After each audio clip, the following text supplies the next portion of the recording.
Good day, everyone. I would like to take this opportunity to thank all of you for giving me the privilege to be part of the Master's interview.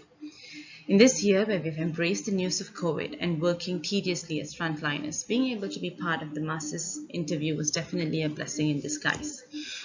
My name is Caisha, a medical officer in Hospital SIBU's emergency department. The topic I would be discussing is workplace violence and might say is a perfect topic for times like this.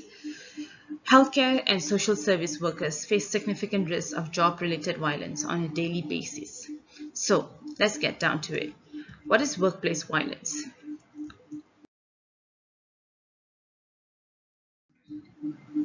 The National Institute of Occupational Safety and Health, also known as NIOSH, defines workplace violence as a violence act directed towards persons at work on duty.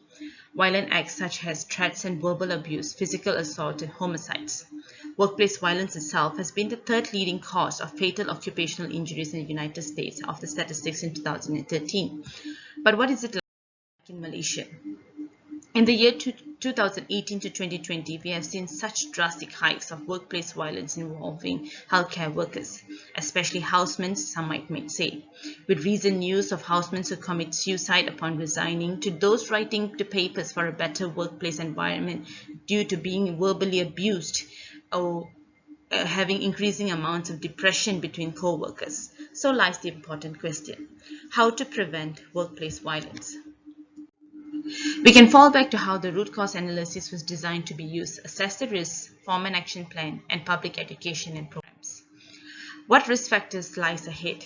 The risk factors usually can be divided into patient and setting risk factors or an occupational risk factor.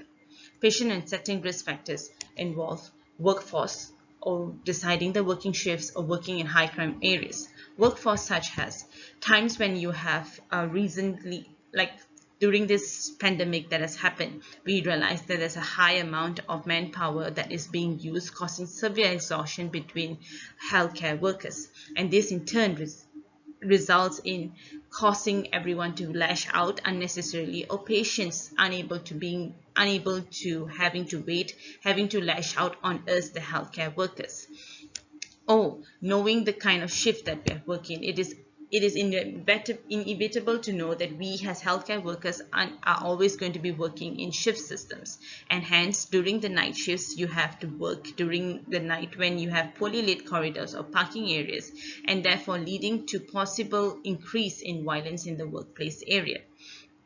The other cause of risk factors that needs to be taken into consideration are the organizational risk factors. These risk factors include lack of facility policies, which include staff training for recognizing and managing escalating hostile and assaultive behaviors from patients, clients, etc. Other factors include healthcare workers working when understaffed, especially during meal times when everyone gets a little hypo, and during visiting hours when you have too many patients coming into the work area, or the family members coming into the work area and having a lot of questions for the healthcare workers during our point of exhaustion also.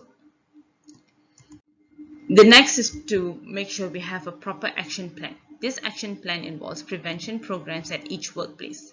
The building blocks for developing an effective workplace violence include management and commitment of employee participation, worksite analysis, hazard prevention and control, safety and health training, and record keeping and program evaluation. Management and commitment of workplace participation are essential elements of an effective violence prevention program. This makes sure that every person involved in the violence prevention program have their duties allocated properly and can take full responsibility. Policies must be established to ensure the reporting, recording, and monitoring of these incidents are done confidentially. Then comes the worksite analysis. Worksite analysis helps us to predict potential hazards that may lead to incidents of workplace violence. To do a proper worksite analysis, you need to have proper record keeping and program evaluation. This table hence gives us a proper understanding how this can be done. You can divide your area into areas where you have the possible workplace violence that happens, like the hospital or residential treatment, like the geriatric unit, community care, and etc. Those areas then can be further divided into work areas, like the emergency department can be divided into treatment rooms or the hallways that connect each unit.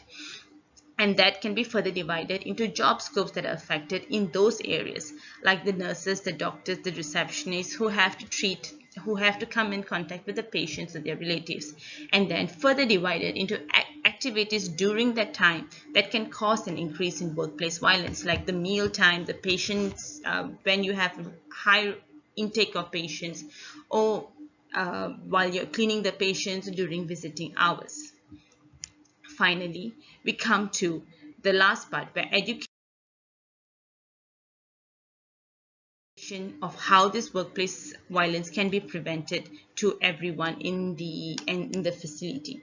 So proper prevention programs like anti-harassment training, conflict resolution training, and violence prevention. Anti-harassment training can be done towards all healthcare workers so that we can actually prevent things like housemates especially complaining of being bullied at work, conflict resolution training so that we can actually come to a proper understanding between the patients and their families and their relatives so that we can understand each other and work in a proper environment. Violence prevention can come by just understanding the warning signs during that certain point. There can be 5 warning signs to understand an escalating behavior, and if that escalating behavior is understood, the other party can actually be more calm to understand and to respond properly. Or if a psychiatric patient at that point is getting more frustrated, confused, or having signs of hostility, you call for help, report the incident, file the report, and finally proper preventive measures has to be taken to ensure the whole workplace violence can be prevented. With that, I end my presentation. Thank you for this opportunity to being able to present on workplace violence. Thank you for the opportunity to be part of the master's interview. Hoping to see you all soon during the interview. Thank you very much. Have a good day.